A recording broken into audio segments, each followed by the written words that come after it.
Oh, now it says 0 attendees. Oh.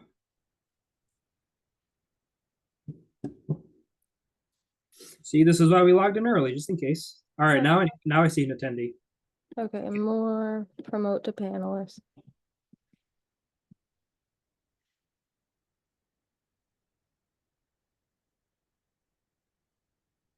You guys were just blowing me off. Yeah, we saw you in the attendees and said, not today. Not today. All right, can you hear me okay? Mm-hmm. All right. Yes.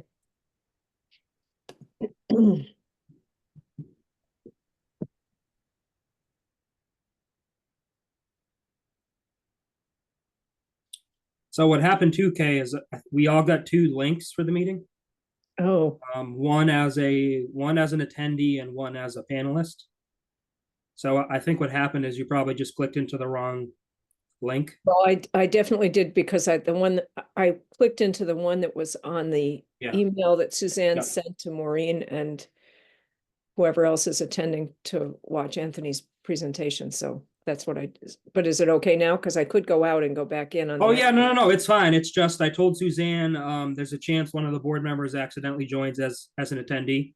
Yeah, It just means she has to promote them. okay, Not a big deal, just something to be mindful of for next time. yeah, Would you like to be another co-host, Kay? sure.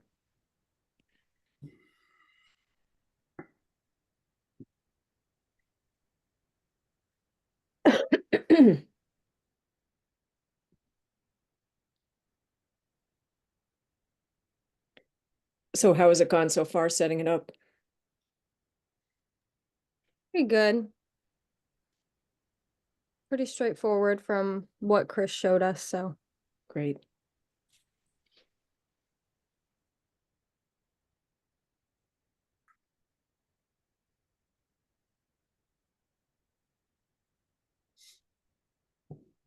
I'll be right back. Sure.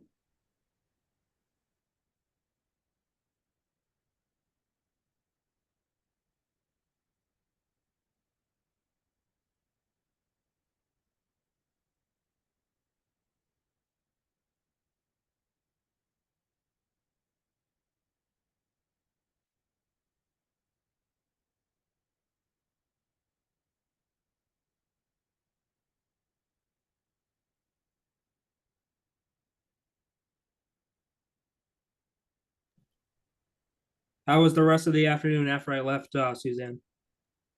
It was good. It was quiet. Good. But your soil test was scheduled for the 19th because he's going to be out of town next week.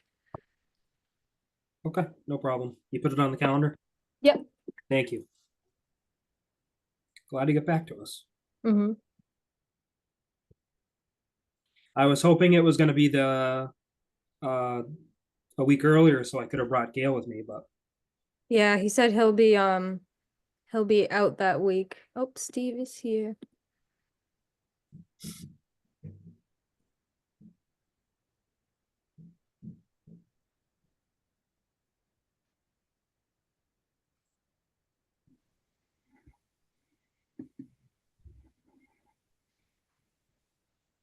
hey, Steve. Hi, Steve. Yo. Thanks for jumping on a few minutes early so we get everything set up properly.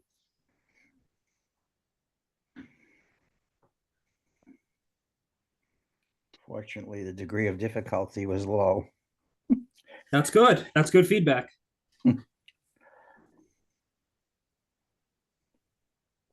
I screwed up, but no harm done. They fixed it. Yep.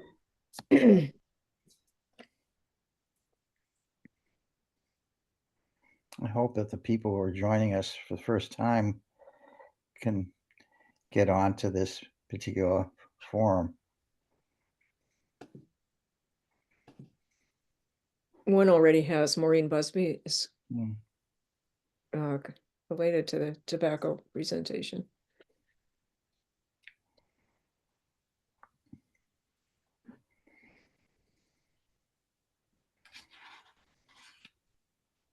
And here comes R.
So when I'm unmuted, even if I'm not speaking, there's a green line around the periphery of my screen. What, do you know why that is? Usually I assume that means that the microphone is picking something up, but when I'm not speaking, are you hearing anything from me? I think it's because you were the last person to talk that it stays highlighted on you. Okay, let's, oh, Because did you see how Suzanne's lit up, and you can probably see now that mine's lit up? yeah, and yours is staying lit up. Okay, that's it. That's it.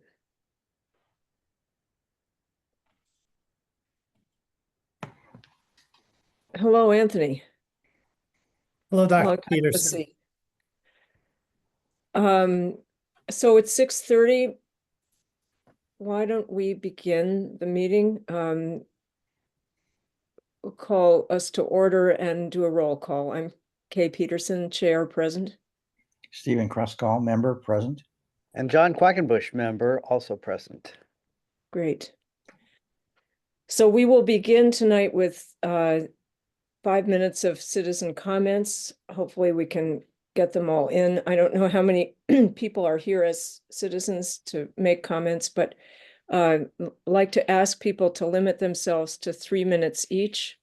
Because this is not on our agenda, I think I know what most of the comments will be about. We don't have anything on the agenda that addresses the issue. So the members of the board will not be deliberating. So we may ask comments for clarification, but we will not comment otherwise, and we will not deliberate in this meeting. So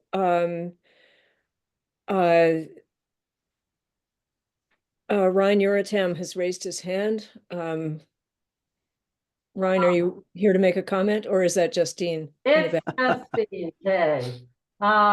And I don't know why I can't get you guys on video. That's never happened to me ever with all these Zoom calls, but Well, actually, can I just say for a second that this is our first meeting in webinar format as opposed to the usual Zoom meeting, and you can't be on video unless you are a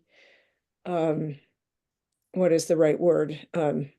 Not if you're a participant, you can't be on video. The board members and the speaker can be on video. Jason, can you elaborate on that, or is there anything else to say about that? No, you pretty much covered it. It's just Okay. kind of a more efficient way to police things as best we can. If someone wants to make a comment for public comment, you just hit the raise hand, and then we allow you the permission to speak, and you're free to say whatever you have to say. okay. Okay. So the motivation for this change is to help protect us from Zoom bombing. Yeah, no, look, I get it. I was 6 years on the Dover School Committee, 4 years on the Chickering Building Committee, 20 years on the Open Space Committee. So I actually have some concept. If I could, I don't know if John and Chris, I can't see them, but Okay, I'll try to be brief. I hope, three comments. We have, from my point of view, as a community person, a very, well, first of all, if I may say, 4 comments. Thank you all as volunteers for doing what you did over COVID. I went on some of those meetings and I know that was very contentious. I also want to say that Jason and I have been talking for a few weeks now about water and contamination issues pertaining to the private wells that surround the town garage, okay, as well as a mega garage, I'm going to call it, with 8 to 10 houses in our neighborhood. Again, we're all on private wells. But thank you. That's my first comment. My second comment is John and Chris Benson were supposed to be here. I don't know if they're having the same problem that we had, but whatever. They are. Justine, Yep. it looks as if John Benson is Oh, here good. Please, I defer to them, Kay. and Brian Defer O'Connor. to them. Okay, are you done speaking then? No, but let them go because their well is a lot closer than my well is to what's going on at 20 Haven Street, okay? Okay, who would like to speak next? Raise your hand, please. Brian O'Connor. Please Hi. go ahead, Brian. It's Brian O'Connor, 19 Haven Street. And this has been an opportunity for me to get a taste of the processes in place in town while following the project across the street from me, which is the 20 Haven Street that Justine just mentioned. It's the garage project. I was able to speak with Board of Health and Engineering. And Jason came out and saw where my well was, and I expressed my concerns. And based off feedback from he and engineering, I did give the Board of Health a formal request in writing that having concern for my own drinking water, I would like to see some type of measures in place, protections in place. So I specified a couple things, and I'm hoping that there's a response to what may or may not be implemented regarding those concerns. I haven't heard anything yet. I'm not sure when in the process I might hear something, but it'd be nice to have some feedback on that. And there was also another question I had regarding the documentation that I reviewed on the plot plan, what was available from the planning board prior to their meeting. And I pointed out that it's not a complete document, so I'm unable to completely review what's going on. And I'm hoping to see a complete view of what that plan is as well prior to a permit being granted. So I would like some advice on getting to the bottom of those issues at some point. And I don't know if this is the appropriate place to voice it, but because I have your attention, I'm mentioning that, and I'm here in support of Justine and my other neighbors. So that's what I'd like to express. Okay, thank you for sharing your thoughts. You were here at the beginning when we talked about the fact that we're not deliberating about this today. We're listening to comments, and we'll ask clarifying questions if we have any. Thank you for keeping your comments to under 3 minutes. Can I add to that too, Kay? Yeah, I just want to say it's not because we don't want to address your concerns. We just have to abide by the open meeting law. And so anything we deliberate about has to be announced ahead of time. So if we want to have further discussions, if you let us know, we can put it on the agenda for next month, and we'd be happy to have a more fulsome discussion. I think what I would ask is follow-up. Maybe Jason could be a point person for me prior to that meeting. If I still have open-ended questions, then maybe I would make that request. Yeah, I mean, Jason is really well versed in the relevant state regulations, the things we can and cannot do. Yeah, so if there are some additional concerns you have, there might be other things we could consider, you could consider including, potentially amending town bylaws if that was something that, arose as being something necessary based on your concerns about garages. Understood. John Benson, do you want to speak?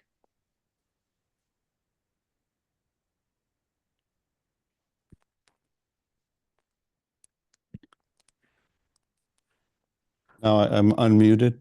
I I'm realized I deigned had to be unmuted. No, that's fine. I had to ask, I just realized I had to ask you to unmute. Yeah, no, this And isn't, I'm using an iPhone, so I'm sure I'm not technologically appropriate here, but thank you for your time. I'll be very brief. So I am a neighbor. So what I'm talking about is this 20 Haven Street project where what they're proposing is an automobile storage barn garage, 8 to 10 automobiles to be stored up there.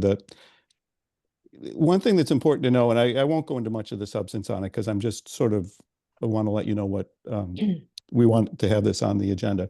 But in any event, the owner of the property is a non-resident corporate entity. So in other words, it's not an individual who lives there who's proposing this. It's an LLC, which is a corporate type of entity, and it's the owner of the LLC who does not live at the property, who wants to put this car storage unit up there for his personal benefit. He's a car collector and he has 20 cars and he doesn't know where to put them. But I'm not saying that's a good guy or bad guy thing, but I think a standard of review is important to know that it's not a homeowner resident who's proposing this. It's a corporate entity. But in any event, so my wife and I live next door, and our well is within 10 feet of the sideline of the neighbor who's putting this up. And they're proposing putting a driveway along the sideline from the front of the property to the back to service the garage or barn. And that is proposed to be 14 feet with a blacktop. I'm sure I'm not using the appropriate language, but blacktop structure all the way through. So one thing that we would like to have noted is that if possible, maybe that driveway could be minimized, maybe instead of 14 feet, 10 feet, and instead of blacktop, maybe some other more appropriate substance that would better protect the wells. The other thing is that apparently from what I understand, from what a review has shown, is that the septic system of the neighbor at 20 Haven is approximately 65 feet from our well. So which we never knew, and I don't know the details, so I'm not an engineer, so I'm not going at it from that angle, but I think that would be of import to the Board of Health. So those are the issues that we'd want to have put on the agenda for discussion. Another thing is the vegetation was under the planning board determination. Vegetation was one of the conditions to be put along between the houses, and we'd like the Board of Health's input as what may be most appropriate to protect the groundwater, particularly in the well. So those are the type of things that we'd like to have on the agenda. And I'm not particularly knowledgeable on the processes here, but I just wanted to alert Mr. Belmonte on that, and I appreciate your being available to listen to this. So that's all I have. Thank you. Okay, and then is there, Justine, do you want to? Yeah, I'll just finish up. So I think you've heard loud and clear. We'd like to be put on your next agenda. Okay. Second, the Board of Health you did a great job, in my opinion, vis-a-vis COVID. You also pay a lot of attention towards the 100-foot distance between septic systems and private wells. But I will say I was shocked when the 20 Haven Street property did not show a butter's private well that's 10 feet from the boundary line. Going forward, I think the Board of Health needs to require any project shows all private wells within at least 100 feet of the boundary lines of people's homes, okay? Because of issues. And fourthly, I'm losing track of my numbers, is we are getting to a point, in my opinion, where Dover is becoming commercialized. We are coming, and I've lived here almost 50 years, we're coming, and I'll try to be brief, we're coming to a point where people are building very large structures that cover by impervious surfaces more than 10% of the property's area that BD Ladd and I got through a town meeting as a bylaw. We never, BD and I never anticipated that people would be saying, well, we don't care about the 10% impervious thing, we'll just engineer it. And so we don't have to deal with it. So whether you're talking about a huge stable on Dedham Street, or in this case, a 4,000 square foot garage by an investor for an LLC, I think the Board of Health, in my opinion, needs to start monitoring the engineering that's going on these properties as people continue to pave over most of our land.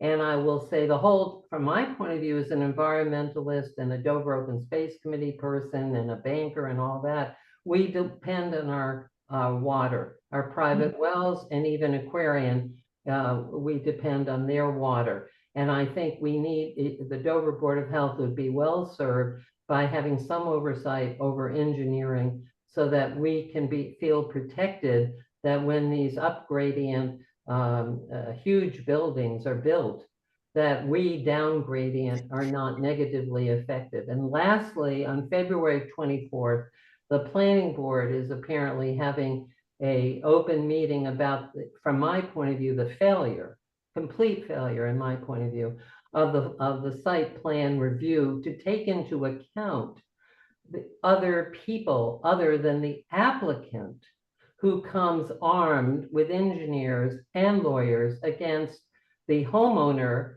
who doesn't even find out about the project until about 6 months after it's already been initially looked at by the planning board. So we need a lot more advance notice to the community that abuts the property.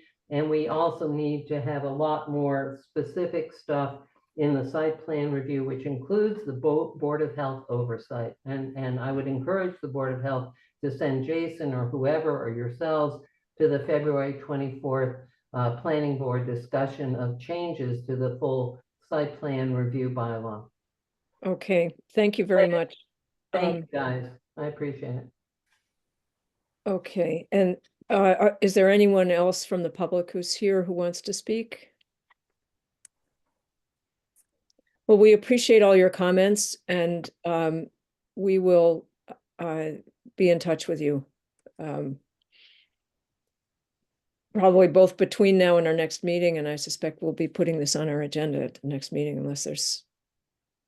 Yeah, Kay, if I could just do like 15 Yeah. 20 seconds just to kind of wrap this up for now, and then we can move on. So I've had a few conversations with Justine. Mr. O'Connor was nice enough to host me to his property as well. He lives across the street. And I also received a nice email message from Mr. Benson today. So I have been in touch with all you guys. I just want to thank you for reaching out and voicing your concerns. I really like Brian's idea that he mentioned. I'd love to continue this conversation offline. So if we can kind of direct everything through me for now, I'll do my best to address all your questions, concerns, and, control what the Board of Health can actually control. And, we'll see where we can go from here. If we deem it's a topic we want to discuss at the next agenda, then we'll do it. If not, then we won't. But let's definitely stay in touch offline, and we'll see what we can figure out on this. I have indeed received the application for this project. I've looked at it. I just haven't done anything with it at this point. Haven't signed off on it or anything. So just leaving it for now because I want to do a little bit more due diligence with you folks. So yeah, we'll see where we go from here. So stay in touch, and thank you all again for coming tonight. Thank you. Okay, thanks, everyone. Jason, thanks for summing things up that way. I'll just say very quickly, our next meeting is scheduled for March 3rd. And I'd like to delay reviewing our minutes till after till after the presentation that Anthony's going to make. So Anthony, would you like to go ahead and introduce yourself and go ahead with your presentation? Sure. My name's Anthony Ishak. I am a pharmacist at a academic teaching hospital here in Boston. I work in primary care, taking care of people with diabetes and high blood pressure who are at risk for various bad outcomes like heart attacks and stroke. I'm a resident of the town of Brookline, and along with Kate Silba, who is also here at this meeting, was a co-petitioner back in 2020 for what's called the Nicotine-Free Generation bylaw. This is a bylaw that phases out the sale of tobacco based on a determined date of birth. So for example, in Brookline, we chose January 1 of 2000. That basically means that retailers cannot sell to anyone born on or after that date. What this does is it slowly transitions out the possibility of new people getting addicted to tobacco without taking away the existing people who are users, their ability to access it.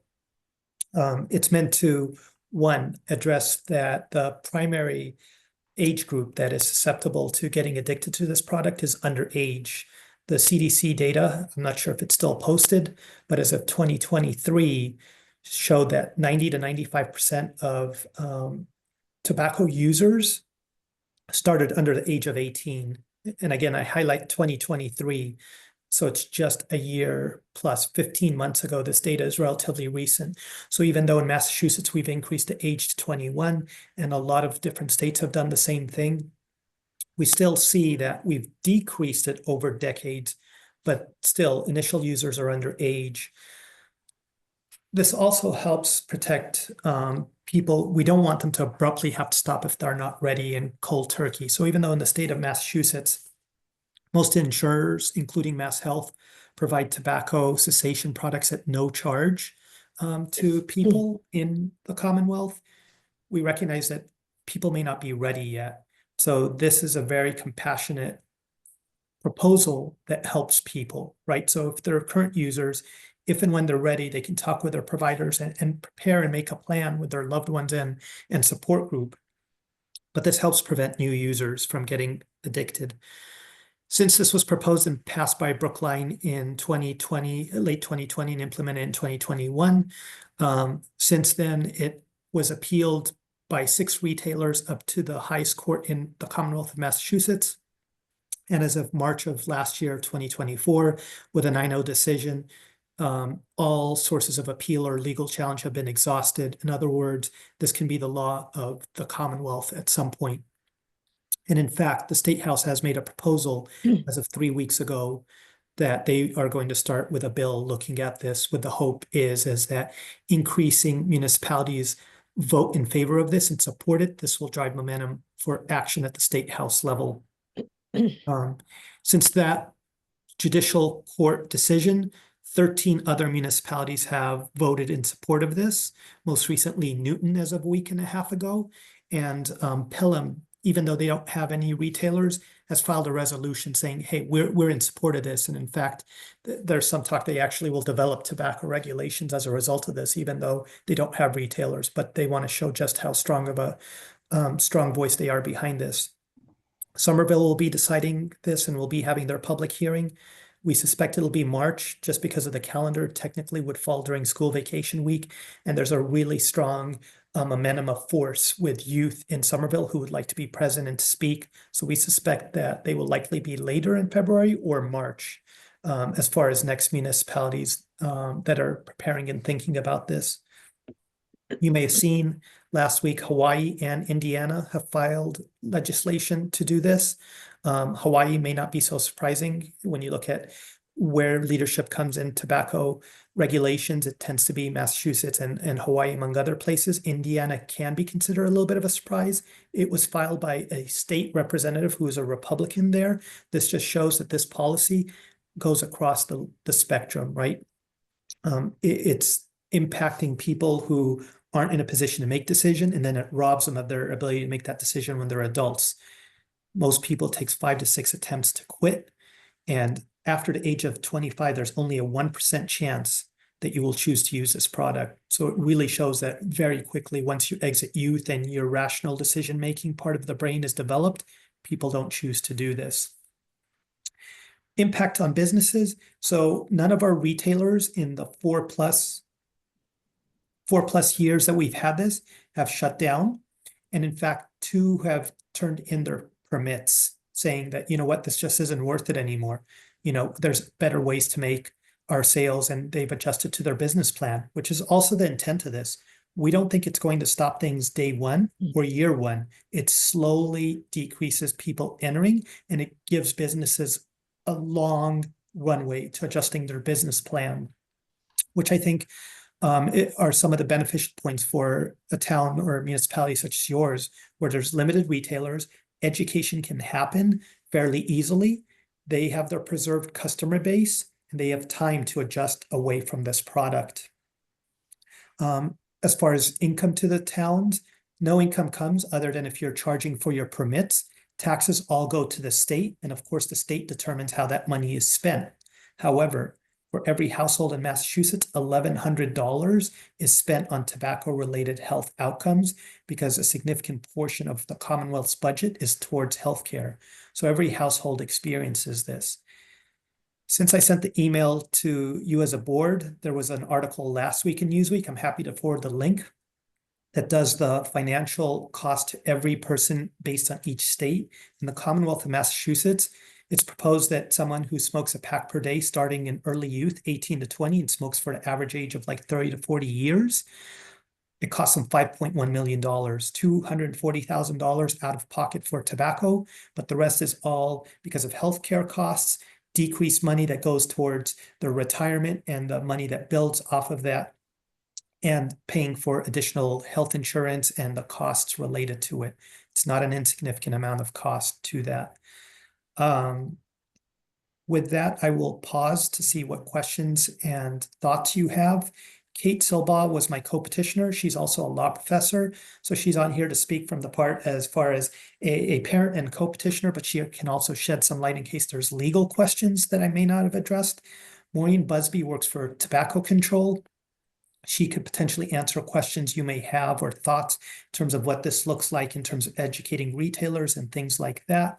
I will tell you that Newton proposed their initial proposal date when they went through their hearing in December and January was that the date of birth would be July 1, 2004. In other words, anyone turning 21 in July of this year would not be, retailers could not sell to them.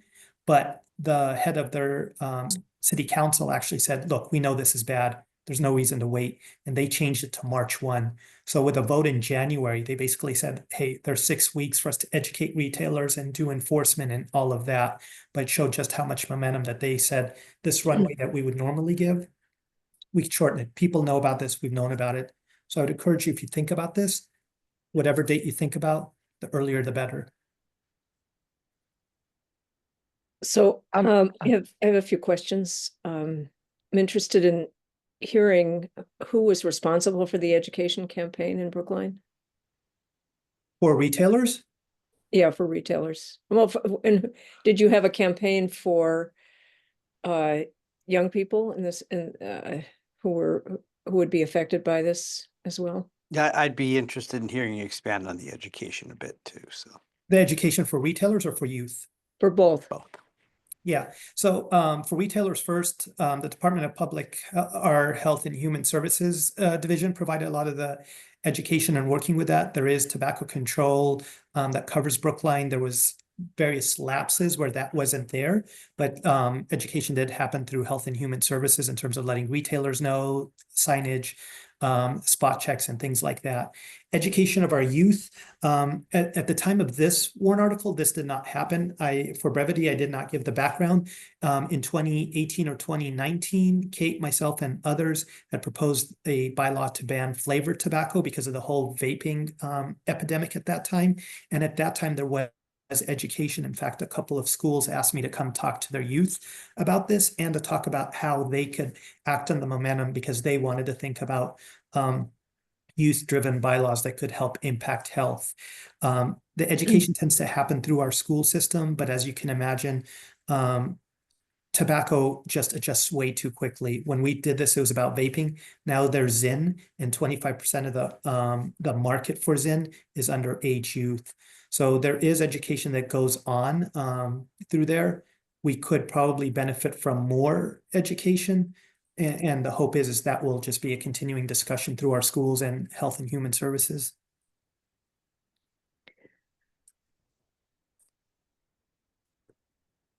This really isn't exactly on topic, but I'm curious about is it Zyn? These are the little pouches that.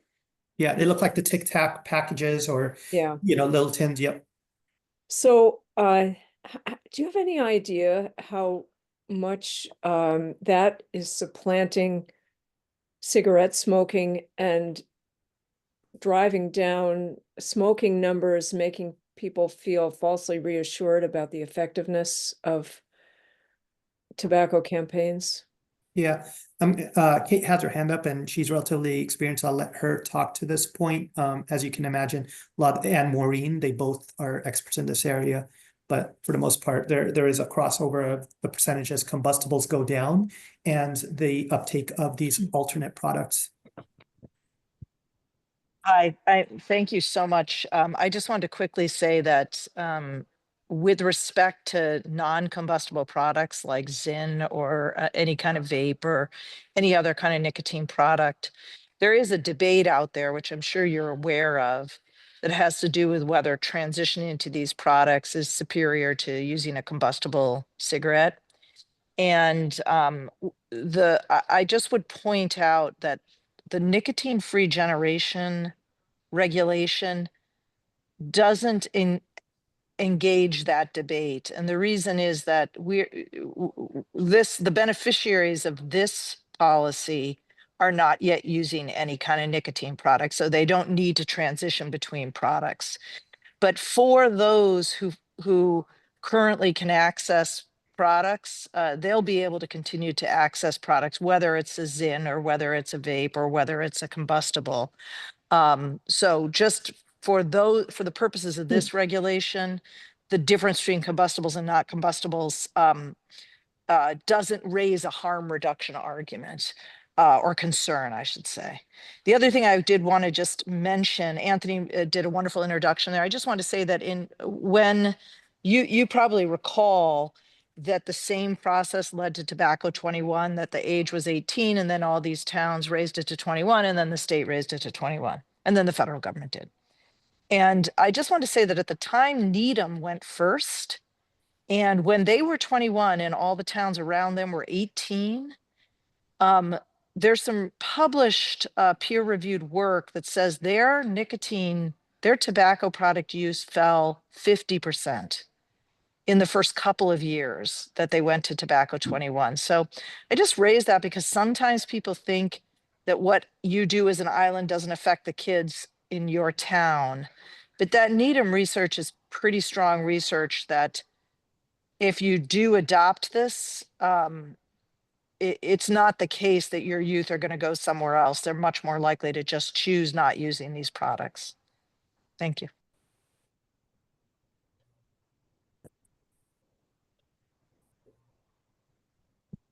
Maureen, you have your hand up. Great, thanks very much. I would like to just add a couple of things. The question about education, I wanted to comment on. So I work in 7 communities, and 6 of my 7 communities have adopted nicotine-free generation. It was effective just the beginning of this month, but we worked on it for a couple of years.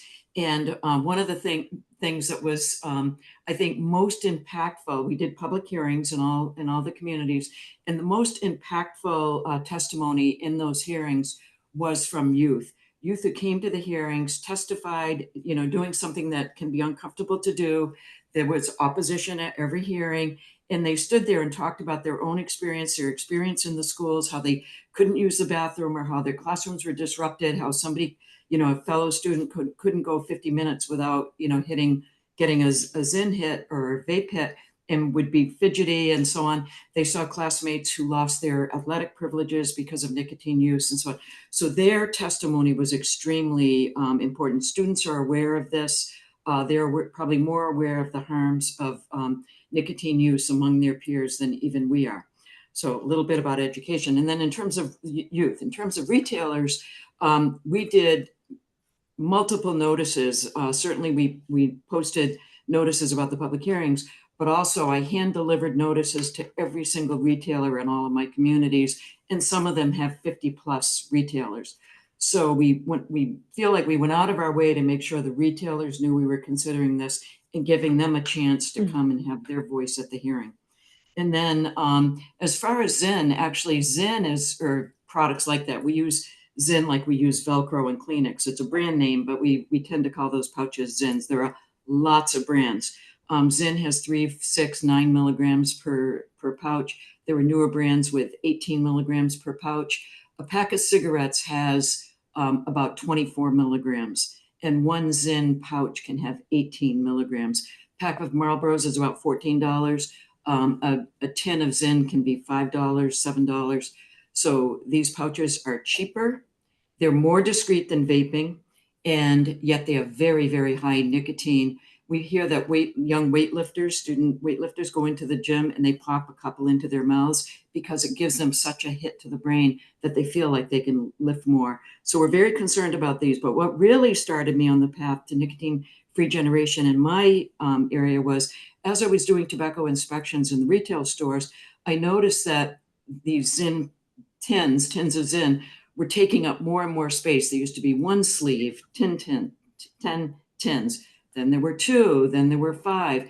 And then I would open a drawer when I was doing an inspection, a drawer that used to be half full of Newport cigarettes and half full of Marlboros, and it was full of Zyn. And I would talk to the retailers about it, and they'd say, yeah, everybody's using these. And then in, I think it was the fall of 2023, the maker of Zyn had gross net profit of like 9.2 billion or whatever, lower cigarette sales, but higher Zyn sales.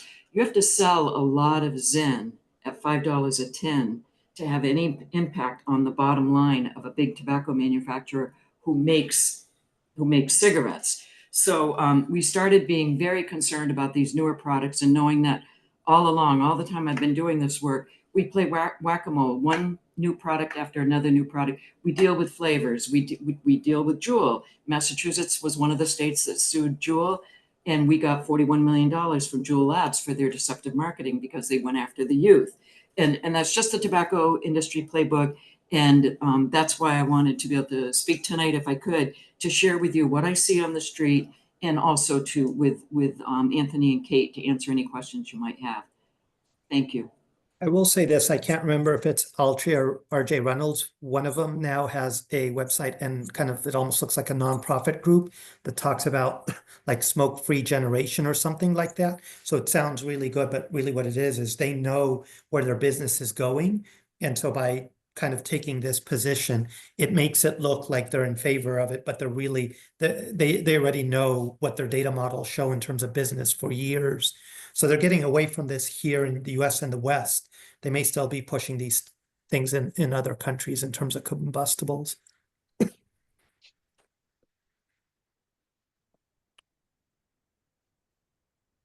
I have another question, which is about pushback. I assume that you have experienced, this is for any of you, experienced pushback from retailers. I'd like to hear what that has been like for you, and also if pushback has come from other parties. Yeah. Sure, I can jump in on that. When I was delivering those notices that I talked about to make sure that retailer, even though we sent them emails and sent them letters in the mail, we know that not every busy retailer opens the mail or reads their emails. So we, hand delivered a hard copy of the notice. And I'd walk into a store and a retailer would say, oh, the RJ Reynolds guy was just here, or the Duffy distributor guy was just here. So they were also going around and talking to retailers. They put flyers up on windows that were really like petitions. There was a QR code, sign this petition, reject this policy. There were little tear off flyers that you could on the counter, and they would encourage customers to take that. Robo emails were sent to cities and town municipalities, the leaders, so town managers, mayors, select board members, city council members, and we'd get calls or emails saying, what is this all about? It would make people a little nervous.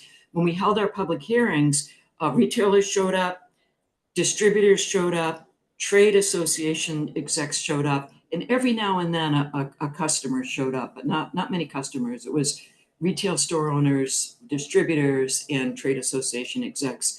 And now we're pretty much on a first name basis with them. So we have a respectful discussion at the, there's a public hearing, everybody gets to speak, people are respectful of each other, but they are pushing back hard, and they are well funded.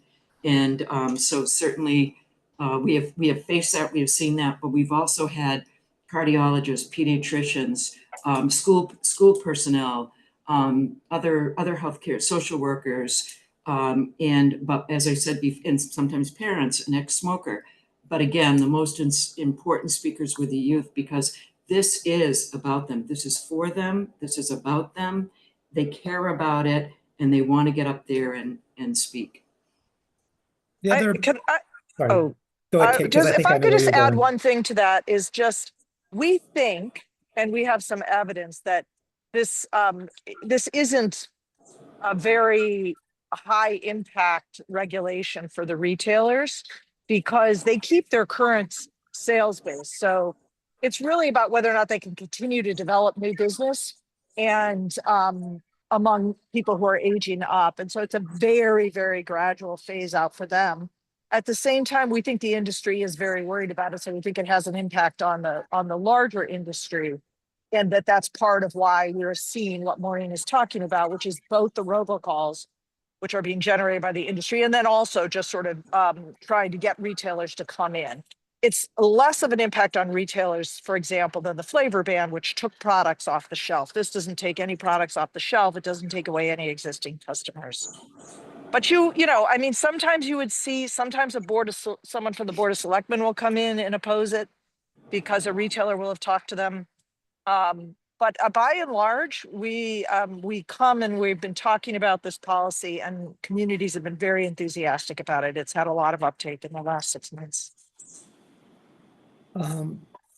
So one of the things I was going to mention, the other push that you will sometimes hear is the huge libertarian move of, like, first you came for the cigarettes, then you came for tobacco, then you came for donuts, then you came for alcohol.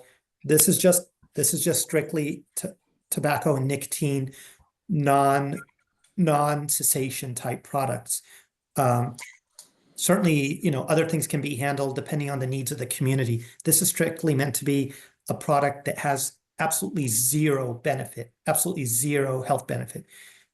Alcohol, there may still be debate, the discussion of the Surgeon General report, that can happen. You could use alcohol for cooking. Marijuana, that's same thing. There's some evidence that it could work in some scenarios. Tobacco has zero benefit at all. And the libertarian argument, once it's brought down to tobacco itself, you will actually see a lot of people shift, right? Because they understand that the decision is made, they're addicted at a young age when they cannot make the decision with the long-term understanding, and then it robs them in adulthood. And the majority by 27 years old are trying to quit. So it shows very quickly, like a regretful state in terms of having chosen that. So even the libertarian argument, once it gets down to just tobacco, a lot of them will say, I'm not a tobacco user, it's filthy, but this is just opening a gateway for you to take away other things. But if you just narrow it to that same idea, I think that essentially that argument kind of falls.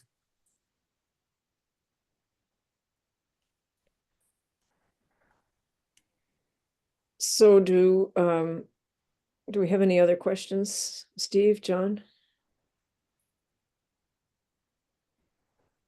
Nothing right now. I really appreciate the time you've taken to explain all of this.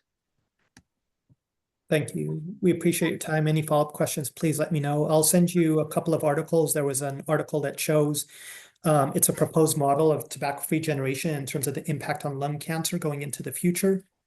in an article that was done to show the minimal business impact in terms of you usually hear 20 to 30% loss. This shows it's much lower, closer to 8 to 4% or so in terms of potential loss of revenue if you look at that model. I certainly hope you guys would consider it. One of the reasons I reached out is, aside from knowing Dr. Peterson, we need diversity in terms of the municipalities, especially looking south of the town, south of like the Boston area. We now have added Western Mass, and it's growing there in terms of the momentum. So we certainly hope you guys will consider this and hopefully move forward in the next few months or weeks. Well, I think you're doing really important work, and I'm glad you came to talk to us. I think it's very inspiring to hear what you've done, and hopefully we'll talk to you in more detail about this. Thank you. Drive Have a good safely, evening. Kate. Thank you so much. Thank you very much. Thank Good you to see guys. you, Appreciate you making the time for us. No problem. Bye. Bye-bye. Take care.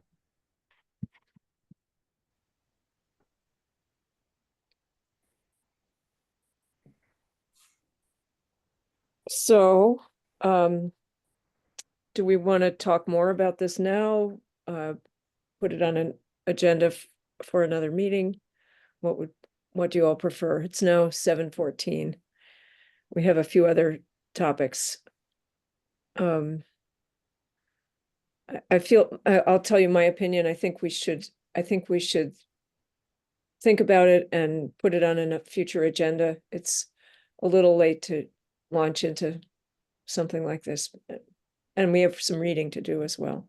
Yeah, it was a good introductory to dip the toe in, but we can, I guess, kind of stew on it and move on for now. We can always I would agree. I think it'd be, talk about it later. good to try to have a public discussion about this if we want to consider moving forward with the idea. Yeah. Steve, are you on board with? I am, because I think even though they may not win the day, the real retailers would want to have their say. Yep, absolutely. Wait, say that again. I didn't quite hear you. Even though they would not necessarily win the day, the retailers and perhaps others would want to have their say. Yes, absolutely.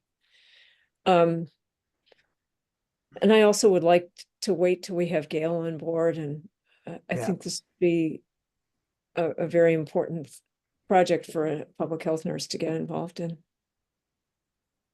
Okay, well, that was really interesting.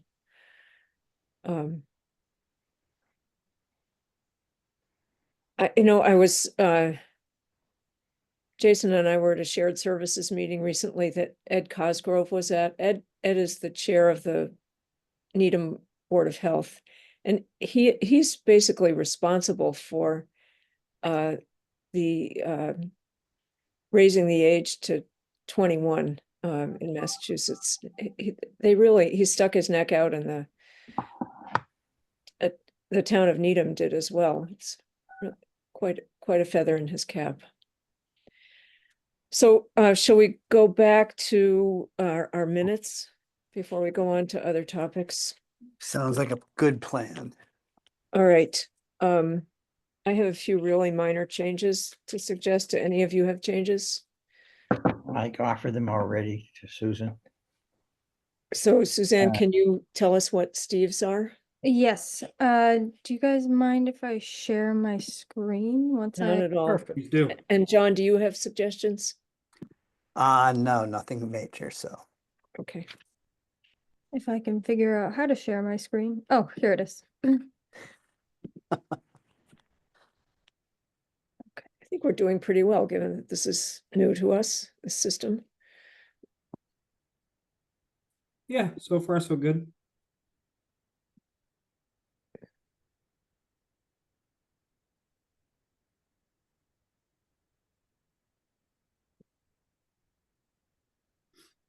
Actually, this is going to be a few minutes for me to change my settings to allow me to share my screen. Are you guys okay if I just read them out to you? Sure. Yeah, Okay. fine.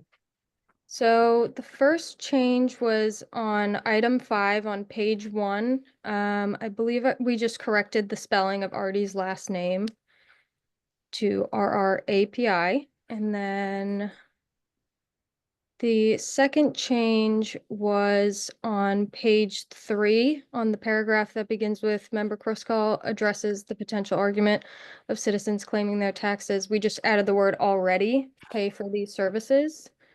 And then the next change we made was on item 9. I had actually wrote Member Quackenbush made a motion and Member Quackenbush seconded the motion, which Oh, I yeah. corrected to Member Kruscall seconded the motion. Good catch. Yeah.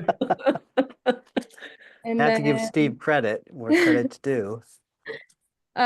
last but not least on page, or sorry, this is second to last, page 5 on the second paragraph down, Chair Peterson asks about the maintenance.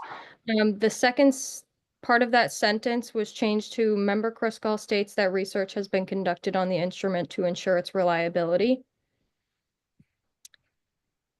And then That's an improvement. Yeah. the last change is starting at the bottom of page 5, going on to the top of page 6. It just says, Member Kruscall emphasizes that if the board proceeds, it must ensure and we just added consideration of any new before bylaw is well publicized. So those are all Okay. changes. Those all sound good to me. You too, John? Yes. Okay. So I have a few things here. On page 4, the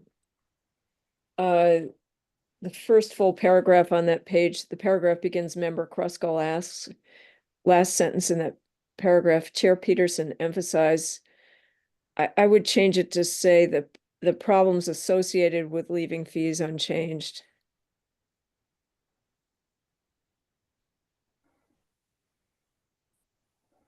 Let me know when you're ready to go on. Yep, that's all set. Okay, the paragraph following that, there's a sentence that begins, Chair Peterson notes that once the public health nurse is on board, I think I would change it to say the board will establish a fee schedule for vaccinations rather than outsourcing to another company. Okay.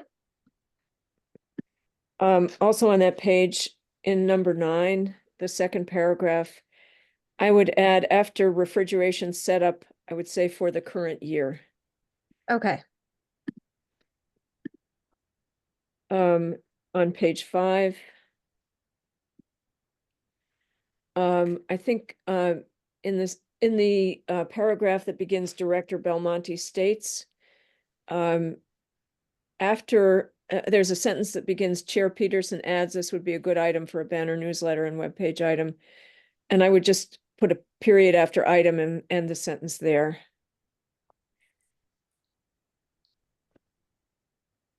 And that's all. Those are all set.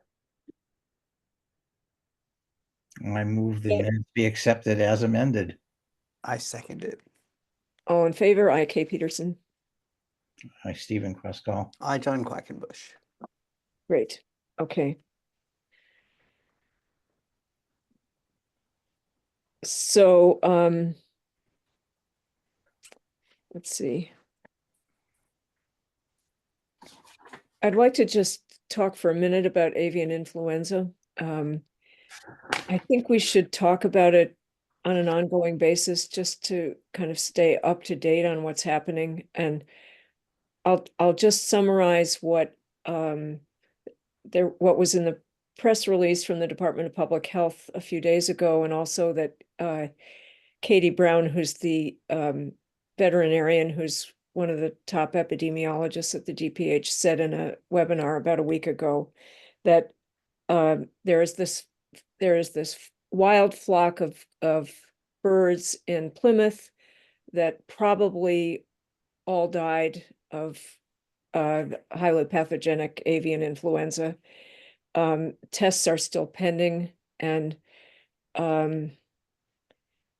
the thinking is that there's probably avian influenza in wild birds all over the state. So the the DPH has put together some guidance for people about birds that I think we should link to on our website if we haven't already. Jason and I talked about doing that. There's a risk both with people's home poultry flocks as well as commercial poultry flocks and wild birds. But to date in Massachusetts, the problem has been in wild birds. And there have not been any cattle in Massachusetts that are infected, but that's happening in other states. And I think we can expect that it may happen in Massachusetts as well. We have not had a human case in Massachusetts yet. But the number of human cases, though small, has risen over the past couple of years and is therefore of concern. I think what Katie Brown said is that the big concern is that influenza viruses mutate like crazy, and they jump from species to species very easily, and therefore we have reason to be extremely watchful. She said that, there are these influenza surveillance sites around Massachusetts. It's called ILI Net, for Influenza-like Illness Net. And these are voluntary sites that agree to have patients who come in for ILI screened, and their specimens are sent to the state lab and tested for all sorts of things, but that includes avian influenza. And it's reassuring to me to know that they are looking at that in these surveillance sites. So, and they have not detected any to this point. So that was comforting. So you all agree that with us putting this on the website, links and so forth? Steve?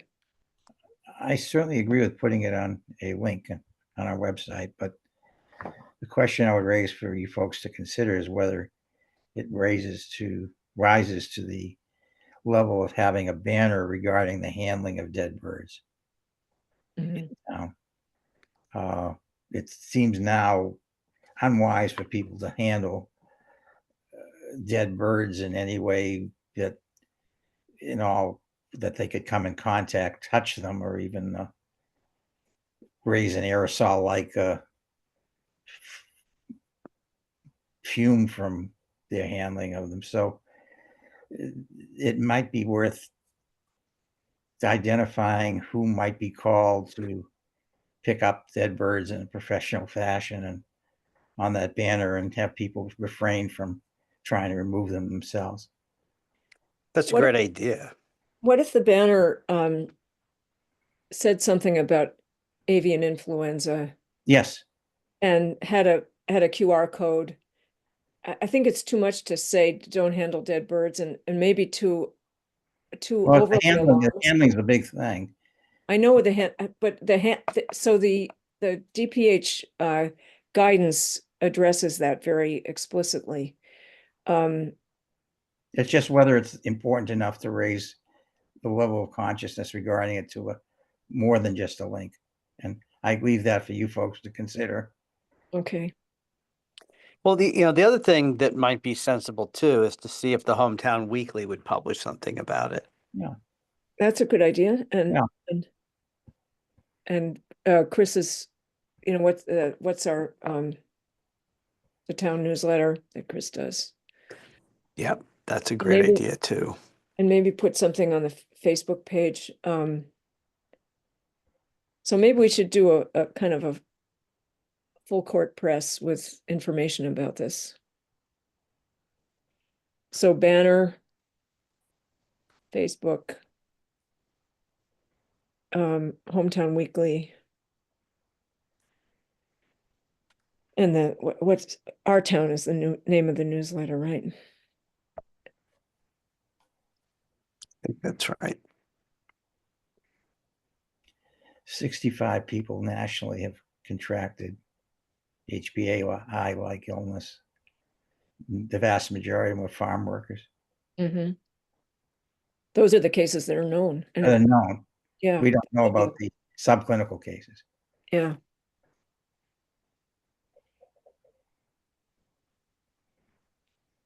There's another DPH Office of Local and Regional Health webinar tomorrow, and avian flu is on the agenda then, and I expect Katie Brown will say something Yeah. at that. In the veterinary world, it's risen to the top of the spectrum in terms of information. Yeah. So it's moving quickly in terms of concern. So she actually specifically, you know, I'm wrong. Katie Brown talked about this on WBUR, not in this webinar that I went to.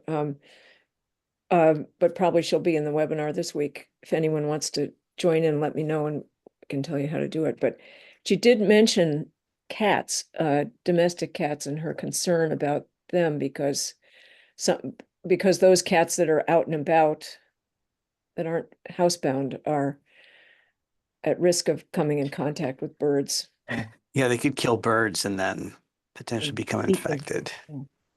The average domestic cat that is outdoors kills 250 birds a year. Oh my God. That's unbelievable. It is horrible. So did you hear about this this Anna Nagy's cat? Jason, did you send around anything about Anna Nagy? Yes, he did. I did. Yeah, I'm not So- so sure we should discuss this okay, because of all right. some specifics. But you did get the email, okay.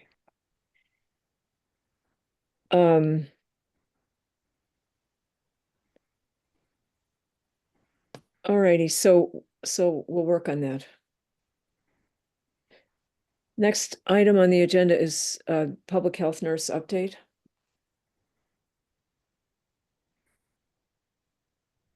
Steve, did you wanted to put that on the agenda? Well, I thought we could engage in a healthy discussion, but probably not at this hour on what's going to be on the public health nurse's plate and how it's going to be prioritized. So, Because I think her plate is going to flow over. yeah, very quickly. And I think everybody has their pet project and or some concerns as to what should be prioritized.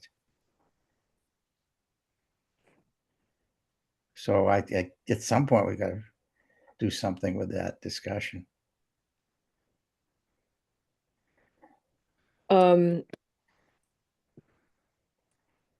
Is I just s- wondering if there's a way to do it without taking up meeting time doing it. I mean, could each of us share our priorities with Jason and he could take them into account as he supervises her and directs her into certain areas and not into others and changes priorities and so forth? And Yeah, that'll work. Yeah, happy to do that. Also, here's what I would say too to the group. So I haven't shared it with everyone yet, but I've built a training schedule for Gail. Just just so we know where she's going to be and what she's going to be doing over the course of her first, week or two with us. So built into that schedule, I've blocked off time for her to meet with each of us. Myself and Kay the first day. John, I've been working with Nicole to get something coordinated with you. Perfect. And Steve, I know that you're meeting with her that Friday. So my vision was we would all kind of sit down with her, go through our respective lists, if you will, because let's face it, we all kind of have our own visions of this nurse position. We all have certain things we'd like her to be working on. So I'd like us each to have an opportunity to go through that with her, while at the same time, we should at least make sure we're all somewhat in sync, so we're not each giving her 50 completely different things to work on. So maybe we each have our opportunity to meet with her, and then we kind of compile our respective lists all into one and kind of whittle it down and prioritize accordingly. That's kind of how I'm looking at this whole thing. So if that makes sense to you guys, that's kind of how I want to handle it. Yeah, you know what would make sense, Jason, would be for you to use our input to create a list of priorities in order of priority, because I think we should each prioritize our what are likely to be long lists, and then for you to collate those and share them back with us too. So because I think we're all interested in hearing what each of us is interested in. And that goes I thought for a minute we were being Zoom bombed. Whose phone is that? But Jason, I think we'd be interested in hearing what your priorities are for her too. So I'll try to put those all together. I like this because I really don't want to have her get pulled in 8,000 different directions. Yes. She Yes. should report to you and through you to us. So Yeah. yeah, it should really be your responsibility to take all these different pieces, put them together. We can talk about it, but ultimately she's got to look to you for guidance. Right. Okay. Anything else about the nurse now before we move on? Nope. No, I think we're all eagerly awaiting next week. Yeah. We've been talking about this for years, and it's nice to finally see it happening. So yeah, just really looking forward to it and getting her up and running. Yeah, so excited. And do we have any other old business items people would like to bring up? No. Okay, Steve? No. Jason, we're all set from your perspective? Yeah. Yeah, I got nothing else to add. I was gonna say to Steve, the Beach Boys, I believe, are still touring, if I'm not mistaken, right? I go as many times as I can. Yeah, they play. Have you been to the Melody Tent? I have. I've seen them at least twice there in the last. Yeah, I was gonna say that every other year or so they play there, which is I could walk to right now. Yeah. Oh, Wow. that's neat. They're very, very good in most venues, but they were at the Bank of Boston Pavilion or something like that in the Seaport District one year, and the acoustics were horrible. Oh, Most of the time, in more intimate settings, they're great. So that have they retained their voices? Some of them. The sound is there. The Yeah, sound the sound is there. is pretty much there. Yeah. It's not like John Sebastian, whose voice is long gone, but he's still touring. Yeah, subjecting people to listening to him. All right, you all. So all right. somebody move that we adjourn? I move that we adjourn. I'll second that. Okay. Thanks, everyone. Suzanne, right. thank you for being here and taking notes and And keeping the ship running on time. keeping the ship running on time and managing this webinar, which I think we did well with, right? I mean, we made it through the meeting. Yeah, Suzanne was the mastermind behind all of this. So Well, let's just see what the quality of the recording is. That's what I was just thinking about, but yeah, for next time I definitely should mention at the beginning. I had invited Justine to be a panelist if she wanted to share her video or anything like that, but she declined the invitation and then the discussion sort of moved forward. So going forward before citizen comments, I'll probably just say if you raise your hand, I'll invite you to be a panelist. You can choose if you want to be or not, but that gives you the opportunity to show yourself if you want to be seen. Oh, that's a great idea. Yeah. I do think something's lost when people who are speaking aren't on video. yeah. And she I had noticed said, too, Suzanne, sorry to cut you off. I noticed too, it seemed like at the beginning, all the attendees had free reign to just mute and unmute themselves. I don't know if that's some setting that you have to tinker with, just make it so everyone is automatically muted unless you give them permission to speak. Yeah, as soon as I saw an attendee in the waiting room, I would give them the ability to speak. So Gotcha. going forward, I'll just wait until they raise their hand to promote them to a panelist or Right. something like that. But I think Justine had actually sent me a message that she couldn't see us. Yeah. So that's something else to know going forward, that attendees might not be able to see us if we can't see them. Right. Yeah, so I mean, we did good for the first time. There's maybe a few things we'll have to tinker with, but it went well. So So Anthony, Maureen, and the third person, whose name I can't recall, were all promoted to panelists then. Is that right? Yep. Okay. Anthony joined as a panelist, and then as soon as he invited the other two to speak, I promoted them to each be a panelist, and they accepted the invitation. Great.